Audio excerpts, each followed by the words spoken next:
amongst the Muslim Ummah that they call themselves in different groups and names and sects. And some say that, didn't the Prophet said there will be sect? Yes, the Prophet did say that. What did the Prophet say? The Prophet said, it's mentioned in a Sahih Hadith of Sunnah Abu Dawud, volume number 5, in the book of Sunnah, chapter number 1, Hadith number 4595. The beloved Prophet Muhammad said that the Jews were divided into 71 or 72 sects. The Christians were divided into 71 or 72 sects. And my ummah, my community will be divided into 73 sects. The next hadith, which is also a Sahih hadith, of Sunnah Abu Dawud, volume number 5, in the book of Sunnah, chapter number 1, hadith number 4596. The beloved Prophet Muhammad said that the people of the book were divided into 72 sects, and my ummah, my community will be divided into 73 sects, and all of them except one, that means 72 out of 73 sects will go to hellfire, except one. All of them will go to hellfire except one.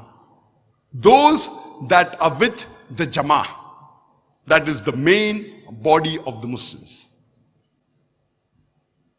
And these two hadith are repeated several times in different books of hadith. It's also mentioned in the Sahih hadith of Jami al-Tirmidhi, volume number 5, in the book of faith, chapter number 18, hadith number 2640, where the beloved Prophet Muhammad said that the Jews were divided into 71 or 72 sects.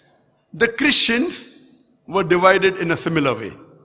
But my community, my ummah, will be divided into 73 sects, would be divided into 73 sects. The next hadith, which is also a Sahih hadith of Jami al-Tirmidhi, volume number 5, in the book of faith, chapter number 18, hadith number 2641, the beloved Prophet Muhammad said that the Bani Israel were divided into 72 sects, but my ummah, my community will be divided into 73 sects. All will go to hell except one. And Abdullah ibn Umar, may Allah be pleased with him, the narrator of the hadith, he asked the Prophet, which one will go to paradise? All will go to hell except one. Abdullah ibn Umar says, which one?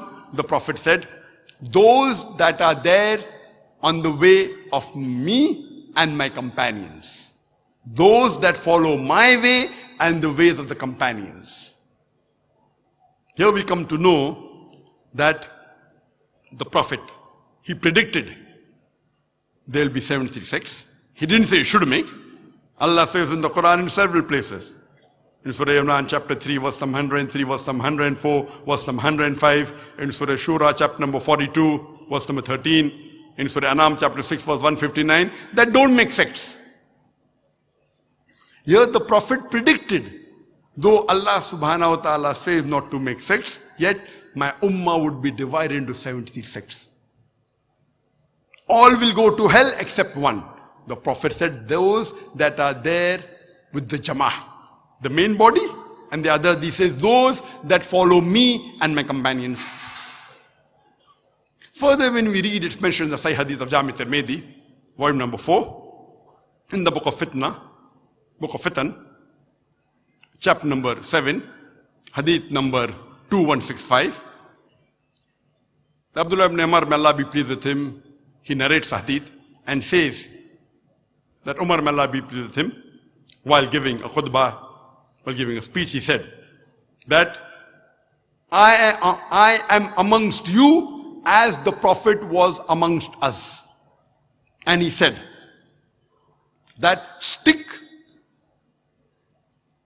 to me and my companions, and those that come after that, and those that come after that.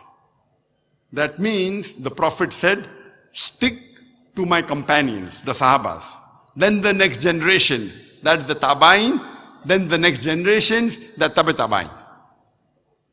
The Prophet said, you have to hold fast to the rope of Allah and the Sahih Hadith. After the Sahih Hadith, stick to my companions. Then the next generation, then the next generation. And the Hadith continues. There will be a time when people will tell lies. And a person will even lie when he is not even asked for an oath. People will give testimony when they are not asked for testimony. And the Hadith continues. That when a man is with a woman alone, the shaitan is a partner. And the Hadith continues. If a man is alone, there are chances that the shaitan is with him. But if there are two, the shaitan is further away. Therefore, if you want to enter paradise, stick with the Jama'ah. This Hadith also emphasizes that if you want to go to paradise, stick with the Jama'ah. The next Hadith, which is also a Sahih Hadith of Jami Tirmidhi, volume number 4, in the book of Fitan, chapter number 7, Hadith number 2166. The Prophet ﷺ said that Allah's hand is on the Jama'ah. The next Hadith, which is also Sahih Hadith of Jami Tirmidhi, volume number 4, in the book of Fitan, chapter number 7, Hadith number 2167, the beloved Prophet ﷺ said that my ummah will never be united on disbelief, will never be united on something which is wrong. And the hand of Allah is on the Jama'ah. That means it is compulsory that we Muslims should hold to the rope of Allah strongly. That is the glorious Quran and the authentic Hadith. And we should not be divided. We should not make sects. Making sects in the religion of Islam, making divisions in the religion of Islam is prohibited. And we have many scholars who have guided us. We have many imams, aimmas who have guided us. And all of them told us to come close to Quran and Sunnah. And the four famous aimma, Abu Hanifa, may Allah have mercy on him. We have Imam Malik, may Allah have mercy on him. Imam Shafi, may Allah have mercy on him. And Imam Ahmad ibn Hanbal, may Allah have mercy on him. All these four aimmas, they were great scholars. And all of them told to follow Quran and Sunnah. When you read the book of Shaykh Nasiruddin Albani, in the book, The Prophet Prayers Described, he writes on page number 5 in it and give references. That Imam Abu Hanifa, may Allah have mercy on him, he said that when you find a hadith which is sahih, that is my madhab. When you find a hadith which is sahih, that is my madhab. Imam Abu Hanifa, may Allah have mercy on him, he also said that when you find any of my opinion and you find that my opinion is against what is mentioned in the book of Allah or the authentic hadith of Prophet Muhammad sallallahu alaihi wasallam, ignore my opinion. When we read the teachings of Imam Malik, may Allah have mercy on him, he said that I am a mortal. I am a human being. I make mistakes sometimes. I am correct sometimes. When you find any of my opinion, you check it up. If it matches with the sayings of Allah and the Messenger, it is correct. If it disagrees with the words of Allah and the sayings of the Messenger, you ignore my opinion. Imam Malik, may Allah have mercy on him, he also said that the opinions of Imam Abu Hanifa, of Imam Shafi, and my opinion, I believe all these opinions are equal. But the truth is what has been said by Allah his messenger, and the companions. That means he believes that all these opinions are equal, but we have to check it up with Allah and the hadith of Muhammad sallallahu alaihi wasallam and the sayings of the companions, and then decide which is correct. And if you read the teachings of Imam Shafi'i, may Allah have mercy on him, amongst all, history tells us that his followers of Imam Shafi'i, they were the strongest in following the teachings of Imam Shafi'i. And Imam Shafi'i, may Allah have mercy on him, he said that when you find a hadith which is sahih, that is my madhab. He said, the sayings of the Prophet reach some people, it does not reach some people.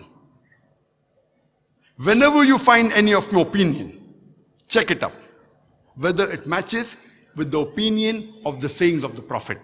And if the Prophet's saying differs with my opinion, ignore my opinion. Imam Shafi'i, may Allah have mercy on him, he said several statements which meant the same. And he said that if you find my opinion which is contrary to the book of Allah and the sayings of the messenger, ignore my opinion. And he said that it is the duty of every Muslim that he should follow the messenger.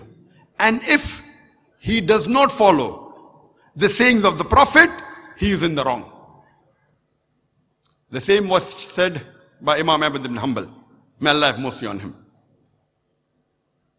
He said that if you find any of my opinion which is contrary to what Allah says in his book or what the messenger said, ignore my opinion.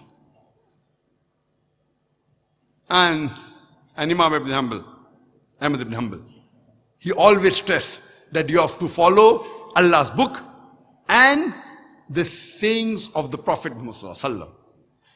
So what we hear and learn from all these four great Aimmas and the other Imams also, Imam al-Thawri and Auzi, all of them said that the right opinion is the opinion of Allah and His Rasul. And if any time any of our opinion goes against the teachings of Allah and the sayings of the Prophet, you ignore our opinion.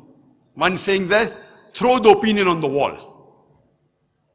But here we find in our Muslim Ummah, we are divided on small trivial issues. And we know that mashallah, all the four great Aimmas, more than 95% what they said is the same. There may be a difference in a couple of percentage. And all the Aimmas said that when you find my opinion which goes against the opinion of Allah and His Rasul, then ignore my opinion. So why should we fight amongst ourselves? All these great Aimmas, they told us to unite on the basis of Quran and Sahih Hadith.